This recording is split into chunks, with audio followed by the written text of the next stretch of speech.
নমস্কাৰ বন্ধুসকল, welcome to my YouTube channel Assam career update. আজি পুনৰ আপোনালোকৰ বহুত ভাল খবৰ আহি গ'ল। বন বিভাগৰ ফালৰ পৰা নতুনকৈ চাকৰি মুকলি কৰিলে 2025 বৰ্ষৰ কাৰণে।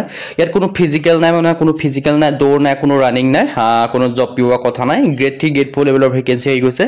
নতুন চাকৰি আছে 2025 বৰ্ষৰ কাৰণে। অসমৰ নতুন চাকৰি আহিলে 2025 বৰ্ষৰ কাৰণে কেনেদৰে আবেদনসমূহ কৰিব পাৰিব, কোনটো পদৰ ক্ষেত্ৰত কিমানকৈ এজ ক্ৰাইটেৰিয়া বিচাৰিছে, সিলেকশ্যন প্ৰচিডিউৰ কেনেকুৱা হ'ব, অৰ্হতা কিমান লাগিব, কোৱালিফিকেশ্যন কি লাগিব বা আপোনালোকৰ ইলিজিবিলিটি ক্ৰাইটেৰিয়া কি হয়, এই সকলোখিনি কথা এই ভিডিঅ' যোগে আলোচনা কৰা হ'ব। চ' যদি ভিডিঅ'টো ভাল পায় ভিডিঅ' লাইক কৰিব পাৰে, লগতে চেনেলটো ছাবস্ক্ৰাইব কৰি দিব পাৰে। এনেকুৱা ধৰণৰ ভিডিঅ'সমূহ প্ৰতিদিনে পাই থাকিব।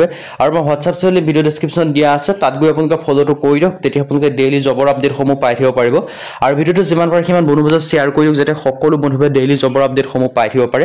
মই আপোনালোকক জনাইছোঁ এই ভেকেঞ্চিখিনি মুকলি কৰিছে ফৰেষ্ট ডিপাৰ্টমেণ্ট ৰিক্ৰুইটমেণ্টৰ ফালৰ পৰা 2025ৰ কাৰণে। ইয়াত আপোনালোকে দেখিছে নটিফিকেশ্যনখন জুলাই মাহৰ 23 তাৰিখে, মানে কালি আহি গৈছে নটিফিকেশ্যনখন, বেছি দিন হোৱা নাই আপোনালোকৰ নটিফিকেশ্যন অহা। চ' যদি ইণ্টাৰেষ্টেড হয়, ইলিজিবল হয়, আবেদনসমূহ কৰি দিব পাৰিব। মই পোনপ্ৰথমে আপোনালোকক এটা অভাৰভিউ জনাই দিছোঁ। ইয়াত দেখিব পাইছে ফৰেষ্ট ডিপাৰ্টমেণ্ট ভৰ্তি আহিছে, মানে বন বিভাগ ভৰ্তি 2025 অৰ্গেনাইজেশ্যন আপোনালোকে দেখিছে ফৰেষ্ট ডিপাৰ্টমেণ্ট। ইয়াত দেখিব পাইছে পোষ্ট নেমখিনি দেখিব পাইছে ফৰেষ্ট বেছ অফিচাৰ আৰু এছিষ্টেণ্ট বিট অফিচাৰৰ ভেকেঞ্চি, মানে গ্ৰেড 3 লেভেলৰ ভেকেঞ্চি আপোনালোকে দেখিব পাৰিছে। টোটেল পোষ্ট আছে 691টা। এপ্লাই মতটো আপোনালোকে অনলাইন যোগে কৰিব পাৰিব। আৰু হু কেন এপ্লাই আজি ক'ব যাওঁ, অল ইণ্ডিয়া মেল হওক ফিমেল হওক সকলোৱে আবেদনসমূহ কৰি ল'ব পাৰিব। চ' যদি ইণ্টাৰেষ্টেড হয়, ইলিজিবল হয়, আপোনালোকে আবেদনসমূহ কৰি ল'ব পাৰিব। আপোনালোকৰ এটা ডাঙৰ সুযোগ হয়, এটা সুবিধা আহিছে। চ' সুযোগ আৰু সুবিধাটো আপোনালোকে গ্ৰহণ কৰিব পাৰে যদি আপোনালোকে আবেদনসমূহ কৰিম বুলি ভাবি আছে। ইয়াত ডিটেইলছখিনি আপোনালোকে ধুনীয়াকৈ দেখিব পাৰিছে। 691টাকৈ ভেকেঞ্চি মুকলি কৰিছে। এটা ভেকেঞ্চি নহয়, দুটা ভেকেঞ্চি নহয়, 691টা ভেকেঞ্চি মুকলি কৰি দিছে আপোনালোকৰ বাবে। মেল হওক ফিমেল হওক বুলি কোনো কথা নাই, সকলোৱে ভেকেঞ্চিখিনিৰ ক্ষেত্ৰত আবেদনসমূহ কৰি ল'ব পাৰিব। আৰু 23,120 টকাৰ পৰা 80,910 টকা পৰ্যন্ত আপোনালোকে চেলাৰীসমূহ লাভ কৰিব পাৰিব। মিনিমাম এজ 18 বছৰ হয়, মেক্সিমাম আপোনালোকে 30 বছৰ হয়। 18 পৰা 30 বছৰৰ ভিতৰত হ'লে আপোনালোকে আবেদনসমূহ কৰি ল'ব পাৰিব। লগতে আপোনালোকে এজ ৰিলেক্সেশ্যনসমূহ লাভ কৰিব মই আপোনালোকক জনাই দিছোঁৱেই। SC/SC ক্ষেত্ৰত 5 বছৰকৈ, OBC ক্ষেত্ৰত 3 বছৰকৈ ৰিলেক্সেশ্যনসমূহ লাভ কৰিব পাৰিব।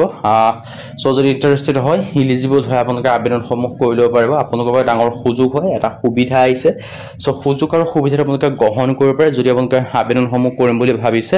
চিলেকশ্যন প্ৰচেছটো আপোনালোকৰ অনলি ৰিটেন এক্সামিনেশ্যন হ'ব। ইয়াত কোনো আপোনালোকৰ বেলেগ দিবলৈ কথা নাই। এডুকেশ্যন কোৱালিফিকেশ্যন অনলি 12 পাছ কৰিব লাগিব। 12 পাছ কৰিলে আবেদনসমূহ কৰি ল'ব পাৰিব।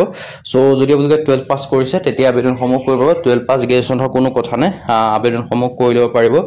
আৰু চ' আপোনালোকে যেতিয়া অফিচিয়েল ৱেবছাইট যোগে আবেদনসমূহ কৰিব, আবেদনসমূহ কৰাৰ পিছত সেই অফিচিয়েল ৱেবছাইটসমূহ ভিজিট কৰি চাই থাকিব কেতিয়া ইণ্টাৰভিউ হ'ব।